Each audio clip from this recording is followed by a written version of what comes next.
Polisi sudah menetapkan 27 tersangka kasus judi online, 11 diantaranya adalah pegawai Kemkom Digi. Dari mana dan kemana saja aliran dana dari transaksi ini? Kita akan bahas bersama pakar TPPU Yenti Garnasi.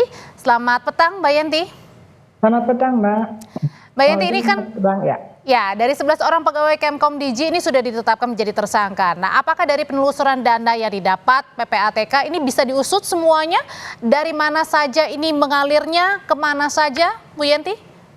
Ya, harusnya bisa ya, terutama yang dari Kom Digi ini ya, Menkom Digi ini, karena kan orang-orang ini antara lain salah satunya malah tadinya rekrutmennya tidak bisa kok bisa gitu ya.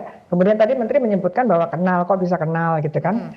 Artinya kan kok jauh ya mestinya, kan kedudukannya juga rendah gitu. Jadi ya memang tadi kalau bersedia untuk diperiksa semua di atas orang-orang yang memberikan laporan ini siapa. Kemudian kita akan melihat tadi yang setelah disita, kemudian berkaitan orang-orang yang sudah ditangkap berkaitan dengan yang oknum ini adalah bahwa siapa yang bayar mereka gitu. Itu kan nanti bisa ditelusuri juga. Jadi bukan berarti dia hanya melindungi saja kan, yang harusnya dia itu men-take down, memblokir akun-akun yang dari 4.000 menjadi 5.000 malah hanya 4.000, kemudian yang 1.000 itu dibiarkan, dilindungi, dan itu kita harus lihat mulai kapan itu terjadinya, itu pasti terdeteksi. Nah, kemudian yang paling penting dan mudah itu adalah mereka ini dibayar oleh siapa, gitu kan. Tidak mungkin juga mereka langsung dapat sendiri dari permainan judi online itu, karena judi online artinya ada yang backingnya gitu ya, backingnya kuat gitu, Bu Yenti?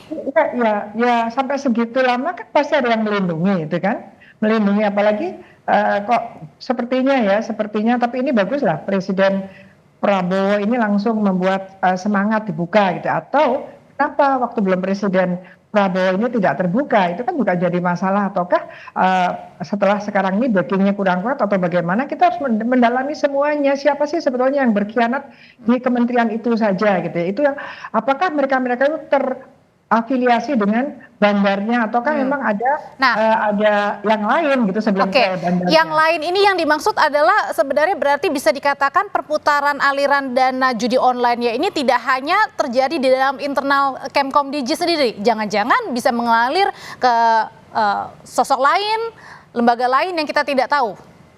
Bisa jadi seperti itu kan. Tadi pagi waktu yang gerebekan tadi pagi kan dilihatkan layer-layernya, siapa yang mencari ini, siapa yang mencari itu, apakah ini terafiliasi dengan itu juga gitu ya, karena kan ada yang mengumpulkan rekening, kemudian ada yang mengatur siapa yang menghubungkan antara yang 8 ini dengan bandarnya. Sebetulnya yang kita inginkan kan bandarnya ya, karena walaupun tadi besar ya 73 miliar, tapi kan kita tidak lupa beberapa bulan yang lalu atau bahkan kemarin PPATK mengatakan hampir 300 triliun gitu kan. 73 miliar tuh nggak ada apa-apanya dengan 300 triliun gitu. Belum lagi sebelumnya juga ada yang ratusan triliun yang sudah tersampaikan kepada masyarakat, itu kan harus ditelusuri. Sekarang di mana uangnya gitu ya, siapa saja yang menikmati. Bu Yenti, oke, merujuk kepada pernyataan kemarin dari Menteri Komdigi ini Bu Mutia Hafid yang mengatakan bahwa bukan hanya di Kemkom Digi tapi juga diduga ada aliran ke